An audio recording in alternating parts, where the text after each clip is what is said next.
हिंदू बहुत ही डरपोक।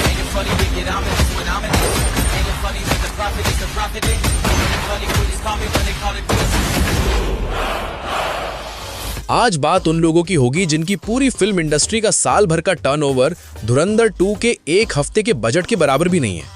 1400 करोड़ की कमाई क्या हुई, सरहद पार न्यूज स्टूडियो में मातम पसरा है। और हाँ, ये धुरंधर 2 पर हमारा दूसरा और आखिरी एपिसोड है, तो इसे पूरा देखना, क्योंकि आज उनकी हर उस बात की धज्जियां उड़ेंगी जिसे वो न्यूज समझकर चिल्ला रहे हैं। देखेंगे छुप छुप के पाकिस्तानी। भाई देखो पाकिस्तानी छुप छुप के देखें या ना देखें, एक बात बता दूं, फिल्म तो फिल्म होती है और ये पाकिस्तान में तो शूट हुई नहीं है। अगर इतना ही घटता इंडिया वालों के अंदर, पाकिस्तान के अंदर वो शूट करते फिल्म, तब मैं मानता हूँ अच्छा बात है। भाई फिल्म बनानी है, कोई भूतिया हवेली की शूटिंग नहीं करनी। और तुम्हारे यहाँ शूटिंग करने आएंगे तो आधा बजट तो जनरेटर के पेट्रोल में निकल जाएगा। वहाँ तो बिजली का पार्ट टाइम जॉब चलता है। पता चला डायरेक्टर ने कहा एक्शन और पीछे से आवाज आई, अब्बू लाइट चली गई, आटा लेने जाना है। हमारे कैमरों को उतनी लाइट चाहिए होती है जितनी तुम्हारे पूरे मुल्क को नसीब नहीं होती। लियारी में जो बंदे ने फिल्म बनाया है, लियारी रकेट, ये बहुत वीआईपी फिल्म है, इसने बहुत पैसे कमाए। लियारी तरक्की करे और ये सड़कें बन जाए, सब बन जाए, पानी मानी गटर मटर। अगर 1000 करोड़ मिल रहे तो 500 ये रियारी वालों को देवे ना। 500 करोड़ 500। ये बॉक्स ऑफिस कलेक्शन है, कोई IMF का नया लोन नहीं जो कटोरा लेकर पहुंच गए। पैसा कमाना है तो इंडिया में आओ, यहाँ इतनी भीख मिलेगी कि पाकिस्तान का 5 साल का राशन खरीद लोगे। इंडिया एकदम बर्बाद और एकदम जाहिल देश है भाई। धुरंधर जैसी पिक्चरें इसकी जाहिल जनता के अंदर देशभक्ति डालने के लिए बनाई जाती है। जब भी हमारी फिल्म 1000 करोड़ पार करती है, वहां से एक ही घिसा पिटा रिकॉर्ड बजने लगता है। ये प्रोपोगेंडा है। बलूचिस्तान, निज्जर और पन्नू का जिक्र क्या हुआ, उनकी रूह ऐसे कांप गई जैसे किसी ने उनकी पुरानी फाइलें खोल दी हो। अगर तुम्हें यह प्रोपोगेंडा लगता है तो अपनी सच्चाई दिखाओ और खुद एक ऐसी फिल्म बनाओ जिसे दुनिया देखे। लेकिन समस्या ये है कि तुम्हारी सच्चाई देखने के लिए तुम्हें पूरी दुनिया में एक डिस्ट्रीब्यूटर तक नहीं मिलेगा। तुम्हारी फिल्में तो रिलीज होने से पहले ही तुम्हारे कट्टरपंथियों और सेंसर बोर्ड के डर से कोमा में चली जाती हैं। 1400 करोड़ तो छोड़ो, तुम 1400 टिकटें भी बिना किसी फतवे के बेचकर दिखा दो तो हम मान ले। धुरंधर अभी हम देखा है रिव्यू, और मेरी लाइफ में 3rd क्लास फिल्म ऐसी नहीं देखी। मेरे बिहार पे ये ने दे दिए रिव्यूज। वो पता ना मेजर इकबाल ने क्या कहा था, हम फिर से आएंगे, फिर घुसेंगे, फिर मारेंगे।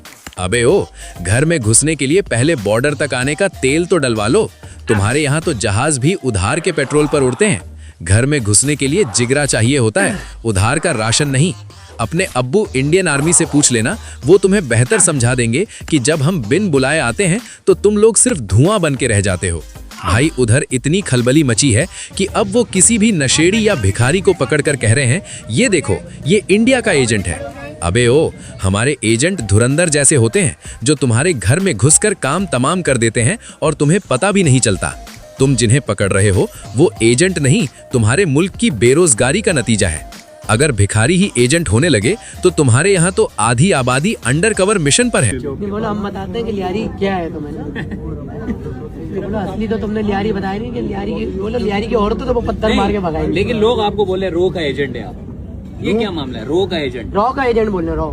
उसी का तो जवाब देने के लिए मैं इंटरव्यू कर रहा हूँ। जमाली को इंडियन एजेंट दिखाकर फिल्म वालों ने उस पर एहसान किया है, क्योंकि अगर उसे लोकल दिखाते तो वो पूरी फिल्म में या तो छुपता फिरता या कहीं आटे की लाइन में खड़ा मिलता। उसे इंडियन एजेंट बनाया तभी तो वो इतना स्मार्ट और प्रोफेशनल दिखा, वरना तुम्हारे यहाँ तो विलेन भी तभी काम करता है जब स्टूडियो में बिजली हो। So Dhurandhar movie is currently trending number 1 in Pakistan as expected, but why? Despite of Indian hatred, despite of propaganda, but फिर भी पाकिस्तान में ट्रेंड कर रही है। एक तरफ चिल्लाते हो बॉयकॉट इंडिया और दूसरी तरफ रात भर धुरंधर 2 फुल मूवी HD सर्च मारते हो। इसे कहते हैं मुंह में नफरत और उंगलियों में डाउनलोड। तुम चाहे जितनी नौटंकी कर लो, मनोरंजन के लिए तुम्हें हमारे धुरंधर ही चाहिए, क्योंकि तुम्हारी अपनी इंडस्ट्री तो इतनी ठंडी है कि वहाँ के एक्टर्स भी हमारे ही डायलॉग्स पर रील बना के पेट पालते हैं। तू फिक्र मत कर, मैं हूं ना। जमाली के लिए एक कड़क मशवरा। जमाली भाई, एक छोटा सा मशवरा है, जरा बच के रहना, क्योंकि जिस तरह तुम्हारे यहाँ पागलों और भिखारियों को एजेंट बनाया जा रहा है, कहीं तुम्हारा अपना मुल्क तुम्हें सच में रिटायर न कर दे। रॉ की बुराई करके तुम अपनी वफादारी साबित करने की कोशिश तो कर रहे हो, पर याद रखना, रॉ वाले जब हिसाब करते हैं ना तो पर्ची नहीं, सीधा हकीकत दिखाते हैं। अगली बार जब बेल बजे तो घबराना मत, शायद होम डिलीवरी आई हो। पाकिस्तान में हिंदुस्तान के दुश्मनों का खात्मा कौन कर रहा है? 2 साल में ऐसे कई वाकयात पेश आ चुके हैं जिसमें कराची, इस्लामाबाद, लाहौर, डस्ता और आज़ाद कश्मीर के अंदर ऐसे वाकयात हुए हैं। तो इन सारों को जब लिंक करके देखा जाता है तो ये पता चलता है कि कहीं ना कहीं जो लोग टारगेट किए गए हैं वो एंटी इंडिया थे। इसके अंदर भारतीय एजेंसी रॉ का हाथ हो सकता है। फिल्म देखो और जलते रहो। और हाँ, अगली बार जब हम आए तो चाय तैयार रखना, क्या पता इस बार सीन असली हो जाए और तुम्हें सच में अब्बू याद आ जाए।